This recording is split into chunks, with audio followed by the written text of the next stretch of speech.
On passe à la troisième commission. Conformément au règlement intérieur du Conseil de Paris, je donne la parole à Madame Lamia El Harraj, présidente de la troisième commission. Merci beaucoup, Monsieur le maire.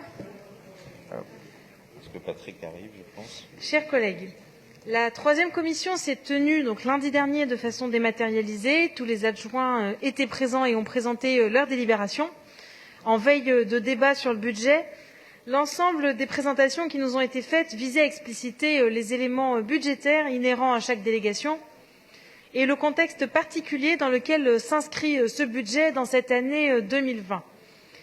David Béliard nous a présenté, entre autres délibérations, celles concernant les véhicules partagés dont les tarifs vont être modifiés pour privilégier les petits véhicules qui sont moins polluants, celles portant modification des contrats avec les gestionnaires de parking pour que soient prises en compte les pertes liées à la crise sanitaire, et également une convention de partenariat avec le Comité régional de tourisme Paris-Île-de-France pour l'aménagement de pistes cyclables dans le cadre de l'itinéraire cyclable scandibérique qui reliera la péninsule ibérique à la Scandinavie.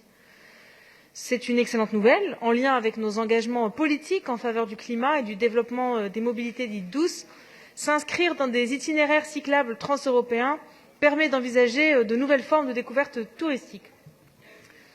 Je suis désolée, chers collègues, mais en fait, il y a un brouhaha qui n'est pas très agréable. Je sais qu'il y a les sandwichs qui sont arrivés, donc ceux qui le souhaitent... Vous avez tout à fait raison, Madame la Présidente, et les sandwichs se mangent à l'extérieur, d'ailleurs. Je vous remercie, cher Président. Je précise que les sandwichs ne se mangent pas dans la salle du Conseil de Paris. Madame la Présidente, je vous redonne la parole dans un silence que je veux le plus absolu possible. Une présidente de commission parle et c'est important. Je vous remercie, Monsieur le Président. Je continue donc, après avoir parlé des pistes cyclables transeuropéennes. Je vais désormais vous parler de Nicolas Normal, qui nous a présenté un budget offensif dans lequel il convient de souligner que la part dédiée à la prévention est en légère hausse, avec 19,1 millions d'euros dédiés à la prévention spécialisée. Deux délibérations, par ailleurs, portent sur la lutte contre les RICS et je pense qu'il est important de mettre l'accent sur ces deux délibérations. 184 millions d'euros seront dédiés à la création de la police municipale parisienne, 129 postes, dont 120 postes de terrain, seront créés et 3 millions d'euros seront consacrés à l'équipement et aux locaux de la future police municipale. La DPSP 9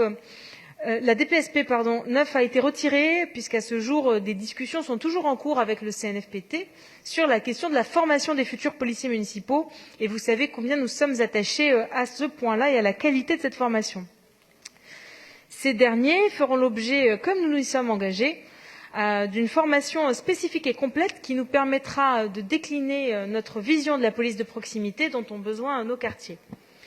Une maraude en direction des mineurs non accompagnés, organisée avec l'UASA, la PJJ, la DASES et la prévention spécialisée verra le jour. Elle circulera dans le quartier de la Goutte d'Or et j'en profite pour attirer notre attention collective sur ce sujet précis, notamment dans le quartier de Belleville où de plus en plus de mineurs non accompagnés nous sont signalés.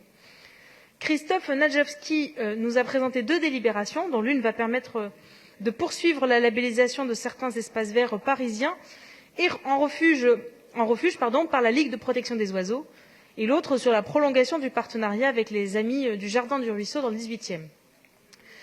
Anne-Claire Boux a indiqué que le bleu budgétaire politique de la ville montrait l'engagement de la ville en faveur des quartiers populaires, et que les 11 délibérations soumises au vote de ce Conseil étaient habituelles, à l'exception de l'une d'entre elles consacrée au GIP de la réussite éducative, auquel il est attribué une subvention de 200 000 euros qui doit permettre de renforcer la distribution de matériel informatique aux élèves vivant dans les quartiers populaires.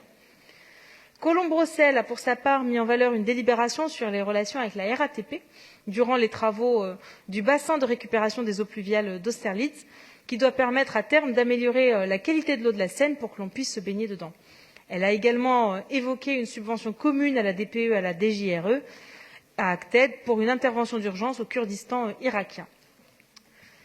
À propos du budget annexe de l'assainissement, elle a souligné l'investissement de la ville, qui n'est pas directement concerné, pour résoudre les problèmes des mauvais branchements et l'augmentation de l'investissement pour financer les travaux du bassin d'Austerlitz, entre autres. Dan Lert a évoqué la baisse de 20% du budget de l'eau, qui est liée à la baisse de la consommation en 2020, mais il s'agit néanmoins d'un budget à l'équilibre qui permettait le contrôle de la qualité de l'eau. Audrey Pulvar nous a présenté plusieurs délibérations qui traitent de la restauration au sein de l'économie sociale et solidaire, de la restauration scolaire, au sein de laquelle le bio et la consommation locale prennent une place de plus en plus importante et je tiens à le saluer. La préfecture de police, enfin, a présenté son budget spécial, qui est en hausse de 4,5%, exclusivement pour la brigade des sapeurs-pompiers de Paris. Le nombre d'interventions se rapproche du dimensionnement de la brigade, qui a vu son activité incendie peu touchée par la crise.